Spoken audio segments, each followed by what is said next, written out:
The Disney Renaissance of the early 90s gave us some of the most gorgeous and well-done full-length animated films to ever be created by Walt Disney Animation. Films like Little Mermaid, Beauty and the Beast, and Aladdin ushered in an era of renewed interest in the art form, while also bringing in a lot of box office revenue. Disney's 32nd animated film would go on to become the crown jewel of their film library. And no, I'm not just saying that because the word king is in the title. When Disney released The Lion King in 1994, it was the first time the studio had developed their own original concept rather than adapting a previously written story or literary work. Ever since the release of Snow White in 1937, Walt Disney Production had become very successful at making quote-unquote princess movies and retellings of classic fairy tales. Do you have magic hair? Well, no. Magic hands? No. Do animals talk to you? No, not Zazu. Were you poisoned? Ew, gross. For that reason, a movie about lions that feels like it's one part Hamlet with a dash of the parable of the prodigal son would seem a little off the mark. I don't know what I'm doing. But of course, The Lion King wound up being a cultural phenomenon that spawned 2 sequels, was adapted into a Broadway musical, and spun off 2 animated television series. Oh, and we can't forget that our friends at Virgin Interactive even gave us one of the most gorgeous, and arguably most difficult, games of the 16-bit era. I give you the Lion King video game. Alright, so I guess I'm playing Lion King here. Yeah, I hear this game is really hard, but, you know, for an expert player like me, it shouldn't be a problem at all, so let's go ahead and get started. I guess lions are a little bit more adept at climbing than people. Can I roar at the bug? I was killed by a bug! Oh, crap. Wait, I jumped on him once. Okay, yeah, I'm playing on the easy mode, so give me a break. Under the direction of video game developer Dave Perry, Virgin Interactive hit a home run with Aladdin on the Sega Genesis. Understandably, both Disney and Virgin were excited to continue that success with The Lion King. But since Dave's team had moved on and started their own production studio, that's Shiny Entertainment, it was up to Westwood Studio to make The Lion King a hit. The Lion King for Sega Genesis and Super NES systems. Game and system sold separately. Aladdin was its own experience because at the time, all the people that were involved, it was a small team, and kind of like we were sort of shooting from the hip, right? Like no one had kind of ever done a game like that before.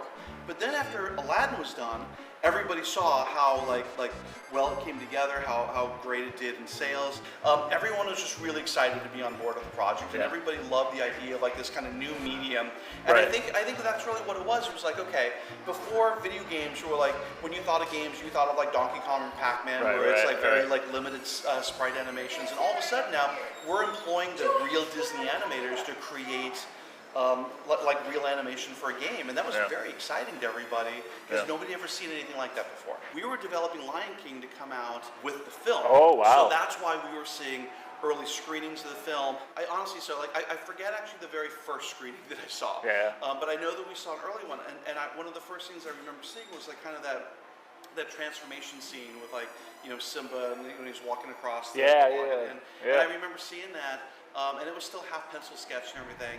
The development team would work alongside Disney animators to create a fluid style that was reminiscent of the source material. This kind of reminds me of Pitfall, jumping on the heads of the gators. No! And into the water. I know what I'm supposed to do here. It said roar at monkeys earlier, so I know what to do. Like I said, I'm an expert player. He fell. Alright, let's do this. Jump. Well, what that? It looks like a pig. Not sure. Double jump. There we go. We got it. And we duck under that one. Sweet. What's so hard about this game? It's easy. They also did a great job of including some fun and whimsical elements in the game, like the colorful level design and an amusing bonus level where Pumbaa gets to chow down on some grubs. Now, as any video game developer will tell you, normally, bugs in video games are bad news. But in The Lion King, they're slimy yet satisfying.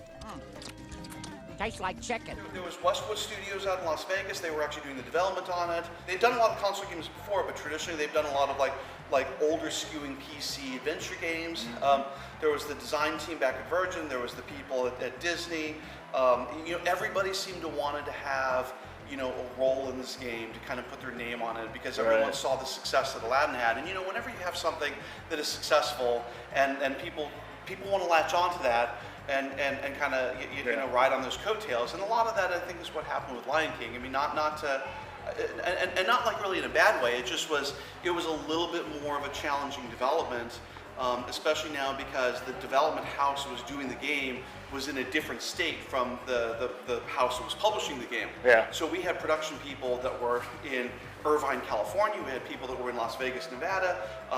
We had people out here in Orlando that were working on the animation. Right.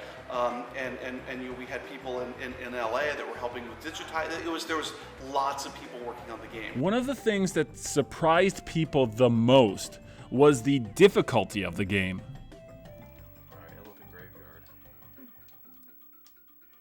Oh my gosh, seriously?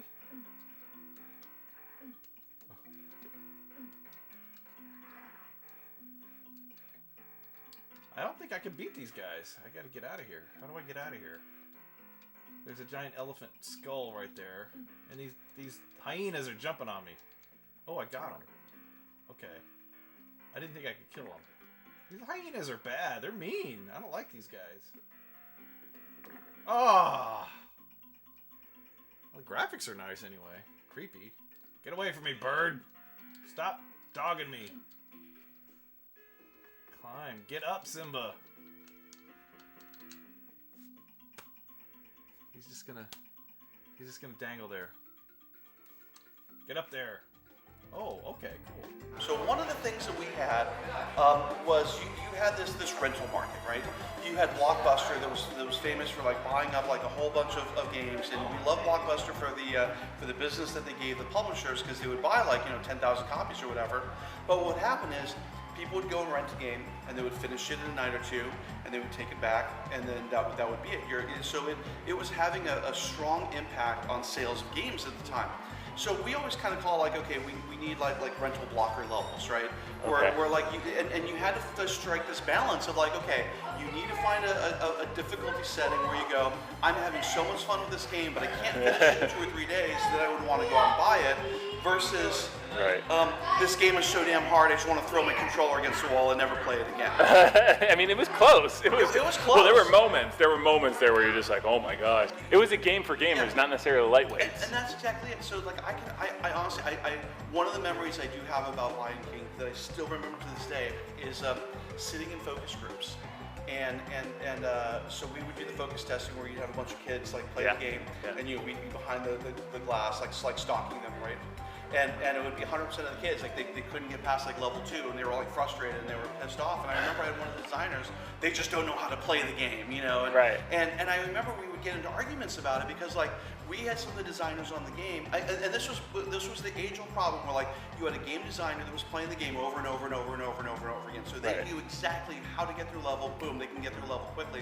But you have to remember, you hand that game from a game designer that's played that game 1,000 times to someone that's never played it. Right. And if you watch them play and you're like, I can't get past the first 30 seconds without wanting to throw my controller against the wall and scream and murder people, that's a problem. Right. And then when you have that designer that refuses to admit or realize that's a problem, that's an even bigger problem. And that's kind of exactly what happened with Lion King. But I think Virgin probably they didn't want to have a game that people could rent and then not buy. They wanted to have a game where they could put it out there and say, man, I rented this at Blockbuster and I couldn't finish it, so now I need to go buy it. But I think really what was happening is you had a lot of people that were renting it and then would get frustrated. That being said, it was one of the highest selling games of all time, so maybe I'm wrong. Despite its challenging gameplay, the game was certainly a financial success. It's said that The Lion King sold well over 1 million units on just the Super Nintendo alone. It's still remembered as one of the most visually impressive titles of the 16-bit era. And hey, the music was pretty incredible too. And now it's time to hear from you. Have you played the Lion King video game? And if so, what was your console of choice? Was it Super Nintendo? Was it Sega? Tell us about it in the comments section below. We also need to say a huge thank you to Robb Alvey, Gregory George, and Benjamin Briggs for contributing to this video. I've added all their links for their YouTube channels in the description below.